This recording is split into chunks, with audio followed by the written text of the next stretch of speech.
அனைவருக்கும் வணக்கம். மீனராசினியர்களுக்கு நிகழ இருக்கும் ஆடி மாதம் முழுவதுமே உங்களுடைய வாழ்வில் என்ன மாதிரியான நன்மைகள் எல்லாம் ஏற்பட இருக்கு, கிரகநிலைகளின் ரீதியாக அமையிருக்கும் சாதகங்கள் என்ன, பாதகங்கள் என்ன, மேலும் என்ன மாதிரியான முன்னேற்றங்கள் எல்லாம் உங்களுடைய வாழ்வில் ஏற்பட இருக்கு. குறிப்பு இந்த ஆடி மாதம் முழுவதுமே மீனராசினியர்களுக்கு கிரகங்களுடைய சஞ்சார நிலைகள் என்ன என்று பார்க்கும்போது இத்தருணங்களை பொறுத்த வரைக்கும் ரிஷபத்தில் செவ்வாயும் மிதுனத்தில் சூரியனும் புதனும் இணைந்து சஞ்சரிக்கிறாங்க. இவ்வளவு மேன்மைகள் கொண்ட சூரிய பகவான் தற்போது சந்திரனின் ஆட்சி வீடான கடகராசியில் ஏற்கனவே சஞ்சரித்து கொண்டிருக்கும் குருவோடு இணைகிறார். இதன் காரணமாக 12 வருட தவ வாழ்க்கை முடிந்து மீனராசினியர்கள் கோடீஸ்வரர் ஆக போகும் தருணமாக இந்த ஆடி மாதம் என்பது அமையிருக்கு. அதே போல் சிம்மத்தில் சுக்கிரனும் கேதுவும், கும்பத்தில் ராகுவும், மீனத்தில் சனி பகவானும் சஞ்சரிக்கிறாங்க. இந்த கிரகங்களுடைய சஞ்சார நிலைகளின் காரணமாக மீனராசினியர்களுடைய வாழ்வில் மேலும் என்ன மாதிரியான முன்னேற்றங்கள் எல்லாம் ஏற்பட இருக்கு என்பது குறித்தான முழுமையான பதிவு தான் இந்த வீடியோல நம்ம விரிவா பார்க்க போகிறோம். அதற்கு முன்னாடி இந்த ஆடி மாதத்தின் சிறப்புகளை பற்றி சற்று விரிவாக தெரிந்து கொள்வோம். தமிழ் மாதங்களில் ஆடி மாதத்திற்கு தனி சிறப்பு உண்டு. காரணம், ஆடி மாதம் என்பது அம்மனுக்குரிய மாதமாக கருதப்படுகிறது. ஆடி மாதம் என்றதும் நம் நினைவுக்கு வருவது அம்மன் ஆலயங்களில் ஊற்றப்படும் கூழும், தெருவுக்கு தெரு இருக்கும் அம்மன் கோவில்களில் ஒலிக்கும் அம்மன் பாடல்களும் தான். அந்த அளவுக்கு ஆன்மீக சிறப்பு வாய்ந்த மாதமாக ஆடி மாதம் உள்ளது. ஆடி மாதத்தை சக்தி மாதம் என்றும் அம்மன் மாதம் என்றும் அழைப்பதுண்டு.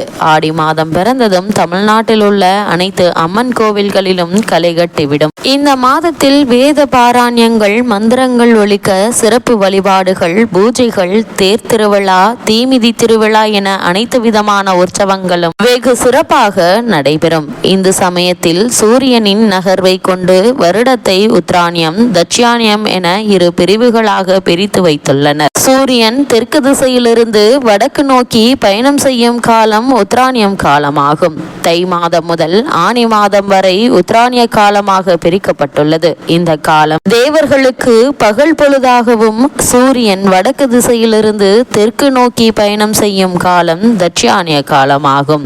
ஆடி மாதம் முதல் மார்கழி மாதம் வரை தட்சியானிய காலமாக பிரிக்கப்பட்டுள்ளது. இந்த 6 மாதமும் தேவர்களுக்கு இரவு பொழுதாகும். தட்சியானிய காலம் தொடங்கும் ஆடி மாதத்தில் சூரியனின் ஆற்றல் அதிகமாக வெளிப்படும் என்கிறார்கள். அதனால்தான் ஆடி மாதத்தில் மந்திரங்கள், வேத பாராயணங்கள், ஜெயங்கள் ஆகியவற்றிற்கு அதிக சக்திகள் உள்ளன. உத்தராணிய காலத்தில் சூரியனிலிருந்து வெளிப்படும் கதிர்களை விட தட்சியானிய காலத்தில், அதாவது ஆடி மாதத்தில் சூரியனின் ஒளிக்கதிர்கள் விவசாயத்திற்கு உகந்ததாக இருக்கும். இதன் காரணமாகவே ஆடி மாதத்தில் விதை விதைப்பதை முன்னோர்கள் மேற்கொண்டனர். இதைத்தான் ஆடிப்பட்டம் தேடி விதை என்கிறார்கள். ஆடி மாதத்தில் காற்றின் வேகம் அதிகமாக இருக்கும். அந்த சமயம் தூசிகள் மூலம் நோய்கள் பரவ அதிக வாய்ப்புள்ளன. எனவே வேப்பிலை, மஞ்சள் கொண்டு அம்மனை வழிபடுவதும், உடலுக்கு குளிர்ச்சி தரும் கூழ் ஊற்றுவதும் பாரம்பரிய முறையாக கடைபிடிக்கப்பட்டு வருகிறது. மேலும் ஆடி மாதத்தில் தென்மேற்கு பருவமழை பெய்யும். இதனால் விவசாயம் செழித்து மக்கள் மகிழ்ச்சியாக இருப்பர். இதற்கு நன்றி தெரிவிக்கும் வகையில் ஆடி மாதத்தில் அம்மனுக்கு சிறப்பாக வழிபாடுகள் நடத்தப்படுகின்றன.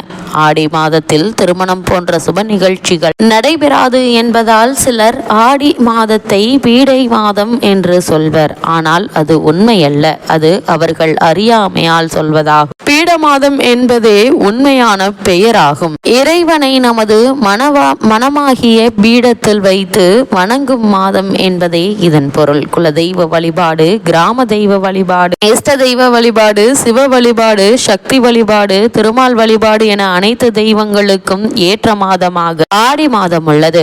ஆடி மாதத்தில் ஆடி அமாவாசை, ஆடி பௌர்ணமி, ஆடி வெள்ளி, ஆடி பூரம், ஆடி சுவாதி, ஆடி பெருக்கு, ஆடி தபசு, கருட பஞ்சமி, நாக சதுர்த்தி போன்ற சிறப்பு மிக்க நாட்கள் பல வருகின்றன. மேலும் ஆடி மாதத்தில் தான் பெண்கள் மட்டும் வழிபடும் ஔவையார் நோன்பும் கடைபிடிக்கப்படுகிறது. இத்தகைய சிறப்பு வாய்ந்த ஆடி மாதத்தில் முதல் நாளிலேயே அருகிலுள்ள அம்மன் கோவிலுக்கு சென்று அம்மனை வழிபடுவது மிகவும் சிறந்தது.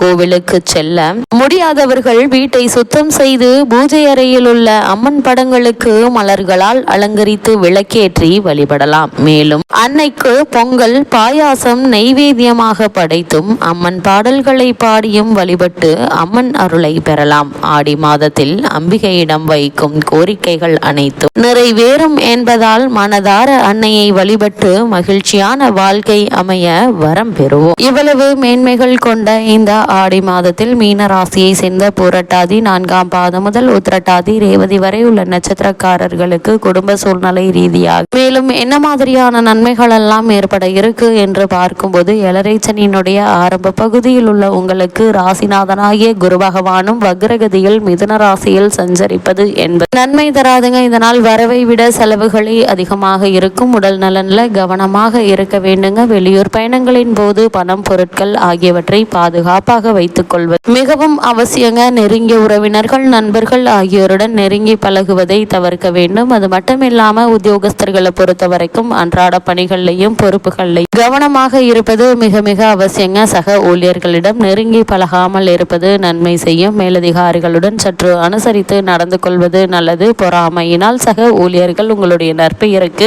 களங்கம் விளைவிக்க கொடுங்க. அதனால் நீங்கள் உண்டு உங்களுடைய வேலை உண்டு என்றிருந்தாலே போதுமானதாக அமைகிறது. 6இல் உள்ள கேதுவும் 3இல் உள்ள செவ்வாயும் உங்களுக்கு பலம் தருவார்கள். ராசிநாதன் குரு 5இல் அமர்ந்து அதுவும் உச்சமாக அமர்ந்து உங்கள் ராசியை பார்ப்பதால் ராசியின் பலம் கொடுகிறது. சனியினுடைய தோஷம் குறைகிறது. பழைய பிரச்சனைகள் படிப்படியாக குறையுங்க. குடும்பத்தில் சந்தோஷம் நிறைந்திருக்கும். வர வேண்டிய பணம் கைக்கு கிடைக்குங்க. பழைய கடன்களை அடைத்து விட இருக்கீங்க. வெளியூர் பயணங்களால் ஆதாயம் உண்டு. உயர் அதிகாரிகளின் பாராட்டு பெற இருக்கீங்க. அதே போல் கலைத்துறையினருக்கு நல்வாய்ப்புகள் தேடி வந்து உங்களுக்கு கிடைக்கக்கூடிய ஒரு தருணமாக காலகட்டம் அமைஞ்சிருக்குது என்பதை கிரகங்களுடைய சஞ்சார நிலைகள் தெளிவாகவும் உறுதியாகவும் எடுத்துக்காட்டுதுங்க. மேலும் என்ன மாதிரியான விஷயங்கள்ல நீங்க கவனமாக இருக்க வேண்டும் என்று பார்க்கும்போது ராசியில் சனி பகவான் இருப்பதால் அவ்வப்பொழுது மனக்கவலை அதிகரிக்குங்க. சங்கடம் தரும் பிரச்சனைகள் வந்து போகும். மூத்த சகோதரர்களால் உறவு சிக்கல்கள் வரலாங்க. வரவை விட செலவுகள் சற்று அதிகமாகவே இருக்குங்க. அது மட்டும் இல்லாம பல நேரங்கள்ல உங்களுடைய எதிர்பார்ப்பு ஏமாற்றமாக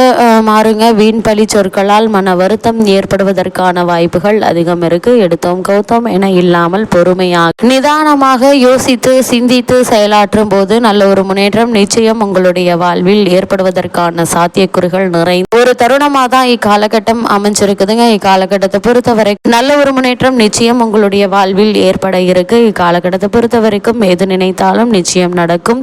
ஆனால் சற்று பொறுமை நிதானம் அவசியம் என்பதை கிரகநிலைகள் மீண்டும் மீண்டும் உங்களுக்கு அறிவுறுத்து. தருணங்கள்ல கிரகநிலைகளின் ரீதியாக கூறப்படும் பரிகாரம் என்ன என்று பார்க்கும்போது பசுக்களுக்கும் பறவைகளுக்கும் உணவு தாருங்கள். வெயிலுக்கு நீர் வயிருங்கள். எண்ணற்ற நன்மைகள் நிச்சயம் உங்களுடைய வாழ்வில் ஏற்படும் என்பதை கிரகங்களுடைய சஞ்சார நிலைகள் தெளிவாகவும் உறுதியாகவும் எடுத்துக்காட்டுது. குறிப்பா இது ஆடி மாதம் என்பதால் ஆடி செவ்வாய் மற்றும் ஆடி வெள்ளிகளில் வீட்டிற்கு அருகாமையில் அம்மன் ஆலயத்திற்கு சென்று தீபமேற்றி வழிபடுங்க. எண்ணற்ற நன்மைகள் நல்ல ஒரு முன்னேற்றத்தை ஏற்படுத்தும்.